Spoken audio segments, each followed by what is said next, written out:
So today we're going to look at performing a systematic literature review using RefWorks in education. The example that we're going to use today is a psychometric meta-analysis systematic review in which I'm searching for all of the literature that uses one specific test. So it's going to be a very specific example, but we're going to run through it so you get a general idea of how to use RefWorks and systematic review together. So on the side here, you can see the general steps of systematic review. And our first one is set up a RefWorks account. So through my university, we have the ability to create RefWorks accounts. So whenever you're on that server, you can do that. I already created one in RefWorks for this project. So let's move on to the second step. Look at the previous literature. This is going to be useful for us to figure out what kind of keywords that we need to be searching for when we do our review, when we do our searches. So I already have some previous literature pulled up that I know uses this measure, that I know that's very relevant. And so that I can see that keywords typically do use the measure name, and then they also include other possible descriptors. Here's another example. As you can see here, it does not include the name of the instrument in the keywords. This might be useful for something that's a little broader. So if I was going to do a systematic review of all of the resilience assessments, then my keywords might be something like resilience and assessment or resilience and validity, things like that.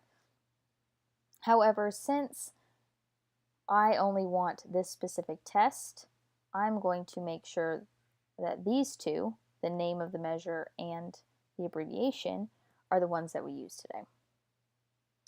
So moving on to step 4, we need to determine our databases.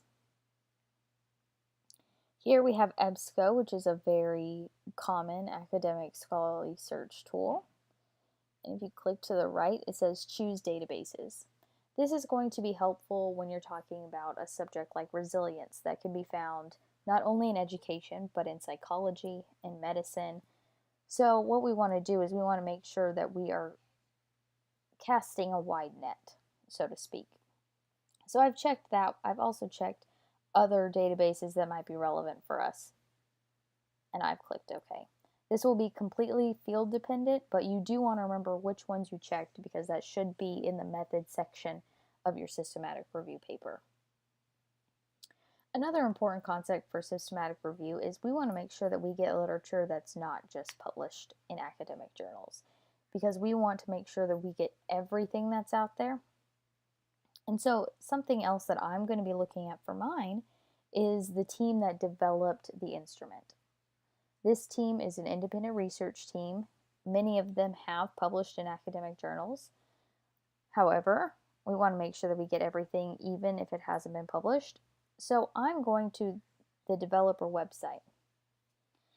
They have a website dedicated to this tool, the definitions about resilience, how they developed it. And what's important for me here is that they point to others who have used this specific measure so that if it somehow does not get in my EBSCO search, I can make sure that I get everything. So making sure that you use the internet to the best of your abilities depending on your search is highly recommended. So next, before we do our database search, I recommend determining your inclusion criteria.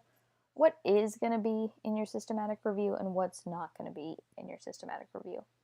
So I have a yes, and then I only want this measure. So the first reason something would have a no would be that it does not use the measure.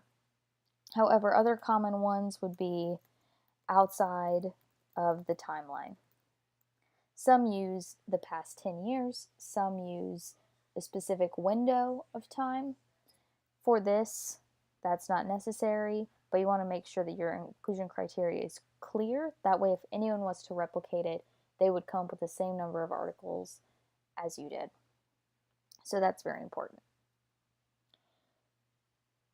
Moving on to the database search. So we have our RefWorks window open, that's important. and we have our search team here. You can limit it by date. You can also limit it by document type, such as excluding dissertations or excluding books. I want to be as inclusive as possible in my initial search, so I'm not going to mess with any of that.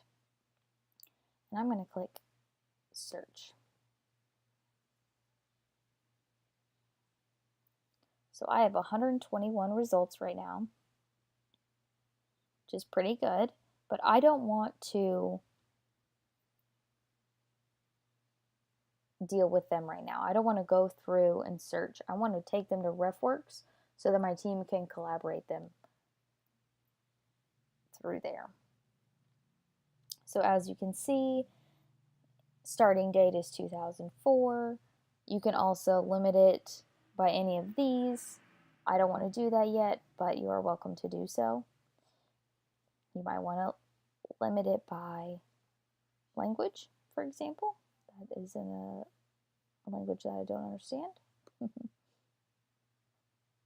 And as we go, let's see, if we go to the last page, oh, it turns out we only have 85 results because it took out the duplicates. So it got even better than we originally thought.